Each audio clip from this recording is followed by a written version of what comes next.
ईश्वर की आराधना क्यों करें? सबसे पहला प्रश्न उठता है कि हम क्यों करें इस भौतिकवाद युग में, जब हमारे पास सब कुछ है। खाने के लिए खाना है, दाल चावल रोटी सब्जी सब है, घर है, ऐशो आराम की सभी चीज़ें हैं, तो हम ईश्वर प्राप्ति में क्यों लगे?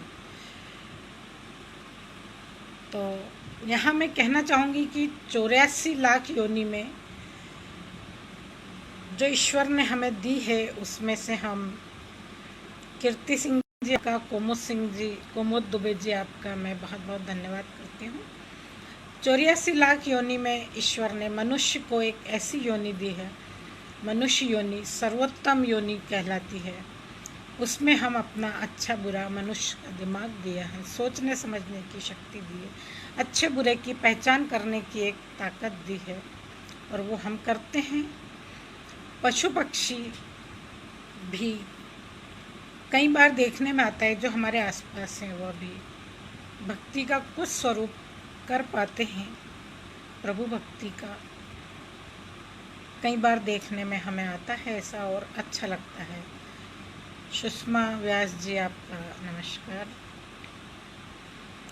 मनुष्य के पास अपार क्षमताएं हैं, वो अपने दिमाग का उपयोग भी बहुत कम करता है, शायद 5 या 7% कर पाता है, और हम उसी में बहुत खुश होते रहते हैं। तो हम ईश्वर प्राप्ति हमारे जैसी ही साधारण नारी, जो आज बहुत ऊंचाइयों पर पहुंची हुई हैं, इतिहास गवाह है, और अनेक संत हमारे देश में हुए हैं। मीराबाई, संत रैदास, तुलसीदास जी, कबीरदास जी, संत ज्ञानेश्वर, इन सब का नाम मैं बहुत आदर के साथ लेना चाहूँगी। संत तुकाराम, इन्होंने भक्ति मार्ग से आकर ईश्वर को प्राप्त किया है, और हम भी ईश्वर को पा सकते हैं, पर हमें पूर्ण समर्पण होना चाहिए ईश्वर को प्राप्ति के लिए। जिस दिन हम पूर्ण समर्पण कर देंगे, अपनी जीवन रूपी नाव को हम नदी में बिना पतवार के ईश्वर के नाम पे छोड़ देंगे, वो ज़रूर संभालेगा। भरोसा तो होना चाहिए ना, भरोसा तो हमें, पूरा विश्वास हमें होना चाहिए। और हम जिस दिन हम पूर्ण समर्पण से अपनी नाव बीच नदी में छोड़ देंगे, तो ईश्वर हमें ज़रूर संभालेगा, ऐसा मेरा पूर्ण विश्वास है। हम उसके साथ संत जन जो होते हैं, उनको भौतिक सुख सुविधाओं से कोई सरोकार नहीं रहता है, वो ईश भक्ति में ही मगन रहते हैं। कबीरदास जी को देख लीजिए, साईं इतना दीजिए जामे कुटुम समाए। हम लोग अपनी आपाधापी में लगे हुए हैं कि ये तेरा है, ये मेरा है, ये मेरा है, वो तेरा है। निंदा, बुराई, द्वेष, इन सब में हमने अपनी आत्मा पर एक जो बोझ चढ़ा रखा है, उसको हम अपने आत्मा की आवाज़ तक पहुँच ही नहीं पाते हैं। और जिस दिन हम पहुँचने की कोशिश करेंगे, तो शायद पहुँचने लगेंगे। ये मैंने अनुभव करा है। मैं आज जो भी बात करूँगी वो अनुभव की ही करूँगी। ईश्वर कहते हैं कि अगर तुम मेरी तरफ एक कदम बढ़ाओ, मेरी तरफ एक कदम बढ़ाओ, मैं तुम्हारी तरफ 10 कदम दौड़ जाऊँगा, पर पहला कदम तुम्हारा होना चाहिए। और मनुष्य यहीं पर रुक जाता है कि मैं क्यों करूँ, मुझे क्या ज़रूरत है। ऐशो आराम में जो गरीब है वो अपनी गरीबी में मस्त है, जो अमीर है वो अमीरी में मस्त है, दाल रोटी आपाधापी में ही लगा हुआ है।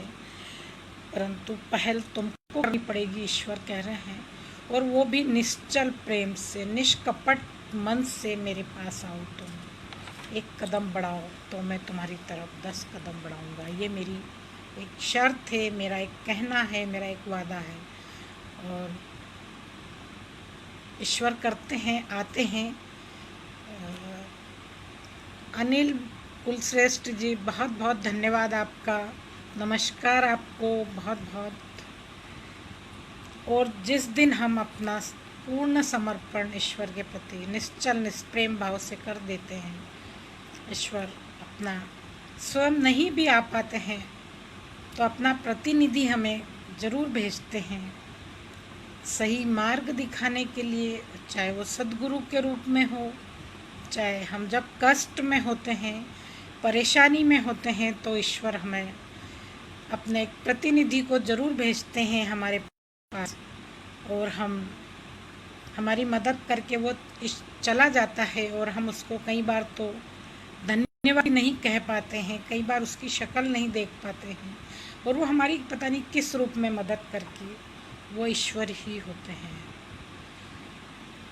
और हम ईश्वर के प्रति समर्पण, मेरा तो एक ही मानना है कि ईश्वर के प्रति हम समर्पण कर दें तो हम ईश्वर को पा सकते हैं। ईश्वर आराधना क्यों ज़रूरी है? अब ईश्वर की साधना क्या है अभी मैंने बताया, अब ईश्वर आराधना क्यों ज़रूरी है?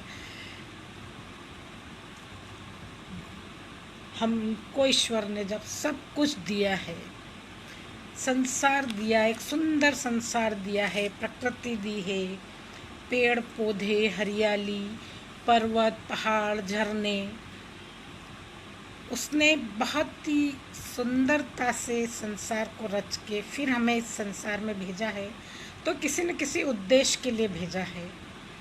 कहते हैं ना कि जब पैदा होता है उसके पहले ही उसकी माँ के स्तन में दूध आ जाता है। तो जब भगवान ने इतनी व्यवस्था करके हमें संसार में भेजा है तो हमें उसकी आराधना साधना जरूर करना चाहिए। जब वो चींटी को कण भर देने की ताकत रखता है तो हाथी को मन भर भी वही देता है। हम तो मनुष्य हैं तो हम कल परसों और सालों की व्यवस्था करते हैं। पशु पक्षी कौन सी व्यवस्था करते हैं? जानवर कौन सी व्यवस्था करते हैं? भी भोजन मिलता है। हम इस भोजन की आपाधापी में ही अपने जीवन को लगाए जा रहे हैं। हमें ये पता ही नहीं है कि हम किस दिशा में और क्यों जा रहे हैं, क्या करना चाहिए। आए थे हरि भजन को ओटन लगे कपास, और वही हम कर रहे हैं कि तेरी मेरी निंदा बुराई चुगली। और निंदा रस में तो बहुत ही मज़ा आता है, और ख़ासकर हम जैसी महिलाओं, किसी की बुराई हो, अपसेंट हो, वो फिर देखिए आप। हालांकि विषय से हट गई हूँ मैं, नहीं, वो चीज़ नहीं होना चाहिए। ईश्वर को हम कई प्रकार से, कई रूप से भज सकते हैं, प्राप्त कर सकते हैं। ईश्वर को पाने के कई प्रकार बताए हैं। तुलसीदास जी ने रामायण में शबरी को, मतंग ऋषि ने, राम भगवान ने नवदा भक्ति बताई थी। नवदा भक्ति हम उसमें से हम पूजन, अर्चन, भक्ति, क्षमा चाहूँगी, एक फ़ोन आ गया था। अशोक भाई साहब, आपका बहुत बहुत धन्यवाद करती हूँ। पूजन, अर्चन, आराधना, प्रार्थना, उपासना, ध्यान, जिसको आजकल की भाषा में मेडिटेशन कहते हैं। ज़रूरी नहीं कि हम माला ही लेकर बैठे हैं। जब वो हमें अनगिनत देता है तो हम क्यों उसका नाम गिन गिन कर लें। जब उसने हमें इतना सारा दिया है, सूरज का प्रकाश दिया है, जो हम किसी भी प्रकार से हज़ारों बल्ब लगा लें तो नहीं प्राप्त कर सकते हैं। चांद की शीतलता चांदनी के रूप में दी है, तो लगा लें तो नहीं मिल सकता है। तो हम क्यों उसका नाम गिन कर माला के द्वारा लें। हम उठते बैठते सोते जागते हम उसका नाम सुमिरन ध्यान कर सकते हैं। हम उसको अपनी सांसों में ही रमा लेना, तो 24 घंटे निरंतर जब चलता ही रहेगा। इसके बाद हम जब ईश्वर की आराधना में लीन होते हैं तो हमें कुछ कुछ महसूस होने लगता है, अच्छा लगने लगता है। और ईश्वर आराधना हमें संसार में जब ईश्वर ने सब कुछ दिया है। एक प्रकृति का उदाहरण देना चाहूँगी यहाँ पर आपको छोटा सा, कि ऐसे तो उसने प्रकृति में ईश्वर ने सब कुछ दिया है हमें। साउथ में गर्मी ज़्यादा होती है तो नारियल दिया है, कश्मीर में ठंड ज़्यादा होती है तो केसर और काजू बनाए हैं, वहाँ पर ज़्यादा होते हैं। महाराष्ट्र में संतरे बनाए हैं, गन्ना बनाया है, कि मेरे बच्चों को शीतलता मिले। हर चीज़ जो ज़रूरी है वो उसने उस स्थान पर उसके अनुरूप बनाई है। संतरा, एक छोटा सा उदाहरण देती हूँ कि उसने एक संतरा बनाया, एक एक बूंद उसने एक कवर में सहेजी, फिर उस बूंदों को एक फाँक में समेटा, फिर उस फाँक को उसने कवर चढ़ाया, सारी फाँकों को इकट्ठा करके। अगर वो संतरा पेड़ पे से गिर भी जाए तो उसकी बूंद, एक रस की बूंद को जब वो इतना सहेज कर रखता है, ये उसी की तो लीला है, उसी की तो महिमा है। वो अपने भक्तों के लिए, अपने बच्चों के लिए, जो हमारा परम पिता परमात्मा है, तो वो इतना जब करता है तो हमें उसकी नित्य भजन जरूर करना चाहिए। मेरा तो मानना है ऐसा। मैं जैसा कि कह रही थी कि हम माला गिन गिन कर क्यों जपें, है ना। माला तो कर में फिरे, जीभ फिरे मुख माही।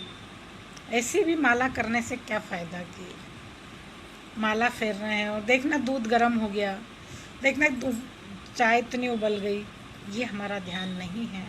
हम पूर्ण समर्पण, या तो हम सुबह का समय चयन कर लें, शाम का कर लें, एकांत हो, प्रकृति के बीच में हम जा सकते हैं। जरूरी नहीं कि हमें जंगल में जाकर ही ईश्वर मिलेगा, साधु बनने पर ही ईश्वर मिलेगा। गृहस्थ आश्रम में भी ईश्वर हमारे संतों ने पाया है, हम भी उन्हीं में से एक हैं। हम कर सकते हैं और करना चाहिए। तुलसीदास जी ने एक जगह लिखा है कि ईश्वर का भजन करो। अगर आप 24 घंटे में से 1 घंटा करते हैं, ईश्वर ने 24 घंटे सभी को दिए हैं, 1 घंटा करें, 1 घंटा नहीं तो आधा घंटा करें। हम अपने लिए तो पूरे 24 घंटे उपयोग करते हैं, पर उसके लिए हम भूल जाते हैं जो ज़रूरी। हम खाना खाना कभी नहीं भूलते, हम नहाना कभी नहीं भूलते, हम सोना कभी नहीं भूलते। जिस दिन एक रात जग लेते हैं, ईश्वर नाम का जागरण होता है या किसी और कारण से, तो हमारा दूसरा दिन बेकार हो जाता है। तो हमें ईश्वर के लिए भी समय निकालना चाहिए, निकालते हैं।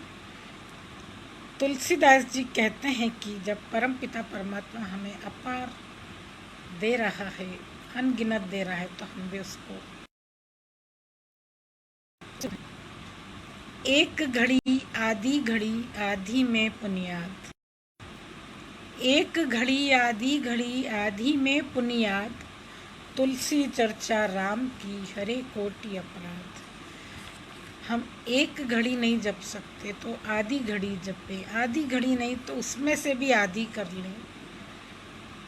ईश्वर का नाम तो सिर्फ एक क्षण में उससे संपर्क बन जाता है, वो हमारे सारे अपराध पाप सब हर लेता है, कष्ट हर लेता है। तो तुलसीदास जी ने जो व्याख्या करी वो बता रही हूँ। हमारे देश में अनेकों संत हुए हैं और सब अपने अपने तरीके से हमें यह सब बताया है और हम करते हैं। और मैं इस बीच में एक बात और कहना चाहूँगी कि मैं मध्य प्रदेश राज्य आनंद संस्थान से जुड़ी हूँ। ये पूरे भारत में सिर्फ मध्य प्रदेश में ही लागू है, ये हमारा सौभाग्य है। अभी बहुत शैशव अवस्था में है और अभी 55,000 आनंदक हैं। उसमें हम एक शांत समय लेते हैं, अल्प विराम बोलते हैं जिसको।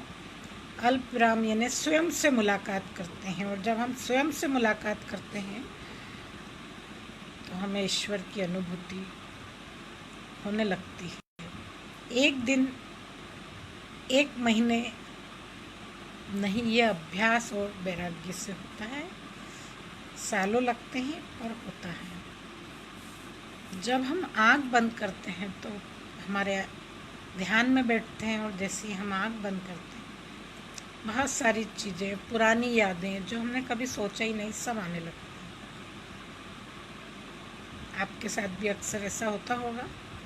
और जब वो याद आती हैं तो हम उनको आने दें, जाने दें। हमें जब हम स्वयं से मुलाकात करते हैं तो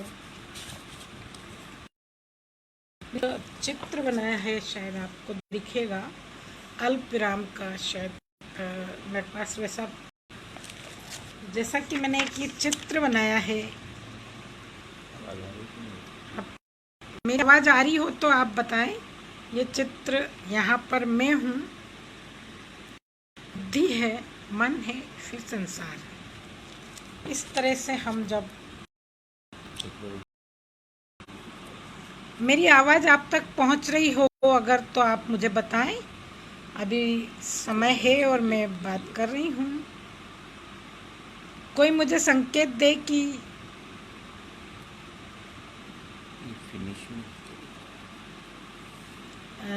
मेरी आवाज़ आप तक पहुँच रही है तो आप मुझे थोड़ा सा संकेत दीजिए। ठीक है, थैंक यू। हमारा मन के ऊपर हमने बहुत सारा बोझ चढ़ा रखा है। हमारी आत्मा के ऊपर हमने, शरीर के ऊपर हमारा, उसके बाद मन आता है। मन बहुत चंचल है, एक सेकंड में 7 समंदर पार पहुंच जाता है।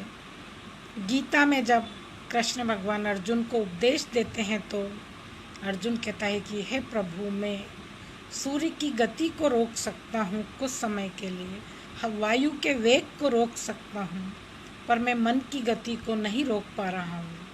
मन बहुत चंचल है और ये जो में उलझाए रखता है। और मन के बाद हम मन से बहुत सारी गणित लगाते हैं, हिसाब लगाते हैं, बहुत सारा। जी अनिल जी, बिल्कुल जारी रखी हूँ। वो फ़ोन आने से डिस्टर्ब हो गया था। मन को साधना बहुत कठिन कार्य है, बहुत चंचल है। जब अर्जुन जैसा कृष्ण जिनके सारथी थे वो नहीं साध पा रहे हैं तो हम तो बहुत सामान्य मनुष्य हैं, बहुत तुच्छ और सामान्य। तो यहाँ पर मैं कहना चाहूँगी कि मन बहुत ही चंचल प्रवृत्ति का है। मन को अगर साध लिया तो सब सज जाता है। उसके बाद आती है बुद्धि। बुद्धि तर्क वितर्क करती है, अच्छा बुरा, तेरा मेरा, गणित लगाने लग जाती है। हम बुद्धि के द्वारा भी ईश्वर को नहीं प्राप्त कर सकते हैं। और हमने अपनी आत्मा पर बहुत सारा बोझ चढ़ा रखा है। ईर्ष्या, राग, द्वेष का जब हमने बोझ चढ़ा के रखा है तो हम नफरत, क्रोध, अहंकार, तो हम अपनी अंतरात्मा की आवाज़ को, जो हमारी परमपिता परमात्मा की आवाज़ भी कहते हैं, इनर वॉइस भी कहते हैं जिसको, वो हम सुन ही नहीं पाते हैं। जबकि हम कोई भी कार्य करना शुरू करते हैं तो एक आवाज़ आती है परमात्मा की, हम उस पर पैर रख के कुचलते हुए उसको निकल जाते हैं और हम गलत कार्य भी कर जाते हैं। हम मोह में इतने बंधे हुए हैं कि ये जो हमारे सांसारिक माता पिता भाई बहन हैं, हम, जैसा कि पहले भी कहा कि हम आए थे हरि भजन को ओटन लगे कपास। हमारा परमपिता परमात्मा ईश्वर है, हम वहीं के वासी हैं। यहाँ तो एक सराय के रूप में हम रह रहे हैं और इसी को हम अपना मान चुके हैं कि हमें यहाँ से कभी जाना ही नहीं है। तुलसीदास जी कहते हैं कि आप ये मोह के धागे जो हैं इनको छोड़ो, इनकी एक मोटी रस्सी बनाकर आप मेरे पैरों में और अपने हाथों में रखियो, मेरे से आप बंध जाओगे। जननी जनक बंधु सुतिधारा, जननी जनक बंधु सुतधारा, धारा ने पति पत्नी होते हैं। तन मन भवन सुहृदय परिवारा, दूसरी चौपाई। ताकि ममता ताग बटोरी, बांधो मोरी पग पर जोरी। यह सब हमारे सांसारिक माता पिता, भाई बंधु, परिवार है, जो हमारा भला चाहने वाले भी हैं। ममता रूपी जो हमने एक धागा हमारे मन में बांध रखा है, मोह का धागा, माया का धागा, ममता का धागा, उसको एक मोटी इसकी रस्सी बनाकर हम अगर इसको हम ईश्वर के हाथ में दे दें या उसके पैर में बांध दें और हम निश्चिंत हो जाएं, तो निश्चय ही हमें हरि कृपा मिलना शुरू हो जाएगी। यह सब एक दिन की बात नहीं है। मैं फिर कहना चाहूँगी कि यह अभ्यास और वैराग्य से प्राप्त होने वाली चीज़ें हैं। मोह, ममता, माया एक दिन में नहीं छूटता है जब तक कि यम आपके दरवाजे नहीं आ जाता है। तब तक हम मोह माया में ही उलझे हुए हैं, अदृश्य रूपी मोह माया में उलझे हुए हैं। तो ये सब चीज़ें करत करत अभ्यास के जड़मती होत सुजान, रसरी आवत जात है सिल पर पड़त निशान। हम अभ्यास करते रहें, करते रहें, करते रहें, तो ईश्वर बिल्कुल हमें हमारे करीब है। झीना सा पर्दा, अगर हम दो मार्ग भक्ति के बताते हैं, मैं ऐसा मानती हूँ। भक्ति मार्ग भाव का मार्ग है और एक ज्ञान। अगर हम भक्ति से ईश्वर को बचते हैं, जैसा कि धन्ना सेठ ने, कर्माबाई ने, तुलसीदास जी ने, सभी ने भजा है, ईश्वर के और हमारे बीच में एक झीना सा पर्दा है। पतला पर्दा भी नहीं, झीना सा पर्दा है। वो पर्दा मोह माया का है, अहंकार रूपी है। वो जिस दिन हटेगा, ईश्वर हमारे सामने खड़ा होगा।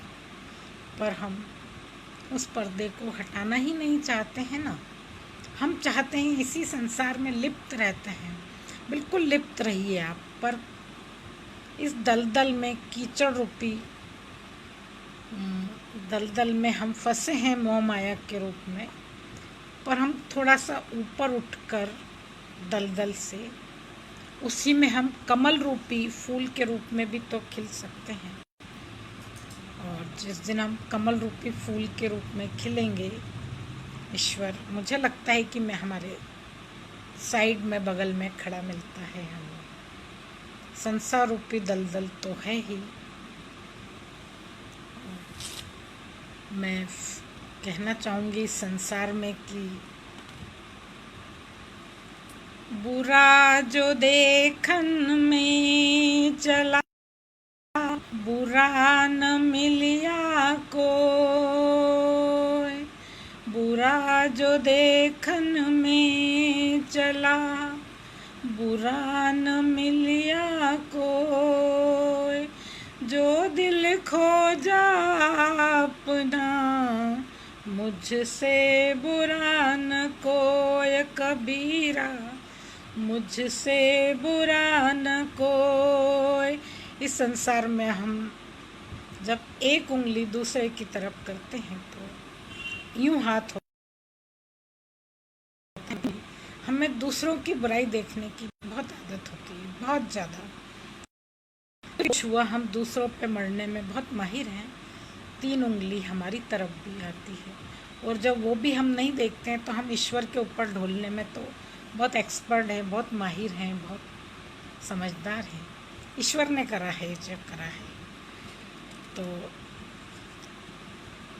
मैं कहना चाहूँगी कि हम अपने आप को भीतर की ओर मोड़ लें, ये संसार को में भी रहें और हम अपने आप को भीतर मोड़ लें। जिस दिन जो है यथार्थ पिंडे तथार्थ ब्रह्मांडे, ब्रह्मांड में जो है वही पिंड में है। पिंड यानी हमारे शरीर में। हम जिस दिन भीतर देखना शुरू कर देंगे, भीतर जाना शुरू कर देंगे, तो हम ईश्वर प्राप्ति में भी, ईश्वर आराधना के करीब पहुंच जाएंगे। इसी के साथ मैं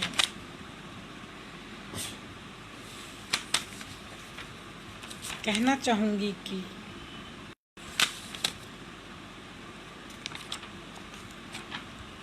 हम अपने आप को, ये एक सहज क्रिया है जिसको हम अपने आप को मोड़ सकते हैं। अंदर अपने भीतर की एक क्रिया है। जैसे पानी उबलकर भाप बन जाता है पर रूप पानी का ही रहता है। कली खिलकर फूल बन जाती है पर वो रहते कली ही, फूल ही है।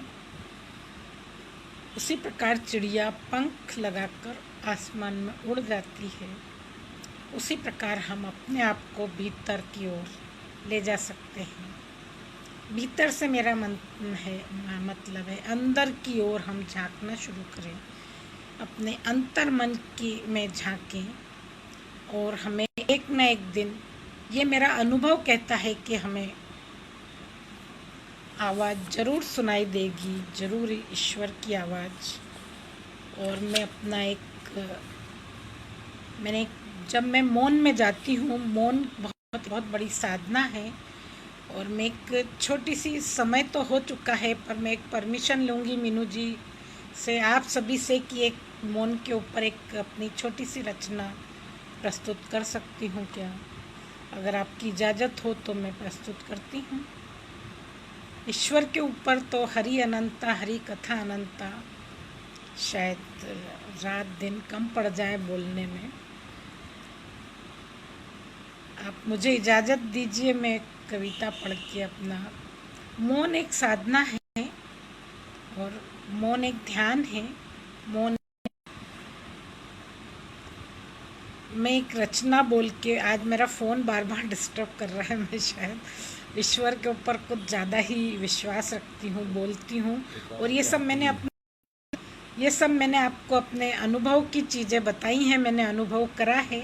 और मैं एक रचना बोल के अपना कार्यक्रम समापन की ओर ले जाती हूँ। तुम मेरे मौन हो, हाँ तुम मेरे मौन हो। जब मैं, हाँ ज़िंदगी में कभी कभी मौन हो जाना चाहिए। हाँ ज़िंदगी में कभी कभी मौन हो जाना चाहिए। जब तुम मौन हो, तुम मेरे मौन हो और मैं भी मौन हूँ। जब जब मैं मौन में हुई मुझे कुछ कुछ महसूस हुआ, एक खुशी का एहसास हुआ। तुमसे मेरा आशय मेरी आत्मा से है, तुमसे मेरा आशय मेरी आत्मा से है। हाँ तुम मेरे मौन हो, हाँ तुम मेरे मौन हो। तुम ही मेरी हमराज हो, तुम ही मुझे मेरी बातें बताती हो। जब मैं मौन में जाती हूँ, जब मैं मौन में जाती हूँ। आप मुझे सुन पा रहे हैं ना अनिल जी?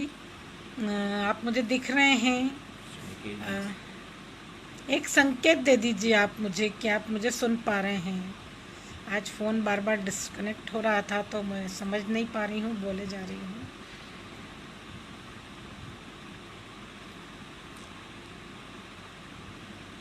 कोई भी मुझे एक संकेत दीजिए कि मैं अपनी रचना को आगे बढ़ाऊं या समापन की ओर रखूं।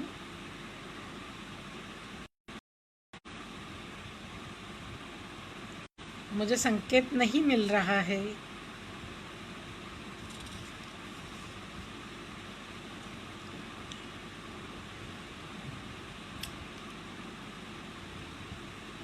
जब जब मैं मौन में जाती हूँ और सबको परत दर परत माफ़ करती चली जाती हूँ, मैं सबको परत दर परत माफ़ करती चली जाती हूँ और तुम मुझे मौन में ही समझाती हो, और तुम मुझे मौन में ही समझाती हो। मैं अक्सर जब तुम्हारे साथ होती हूँ और तुमसे ही बातें करके अपने में सुधार लाती हूँ। और तुमसे बातें करके अपने में ही सुधार लाती हूँ। मैं बहुत महीनों बाद तक तुम तक पहुँच पाती हूँ।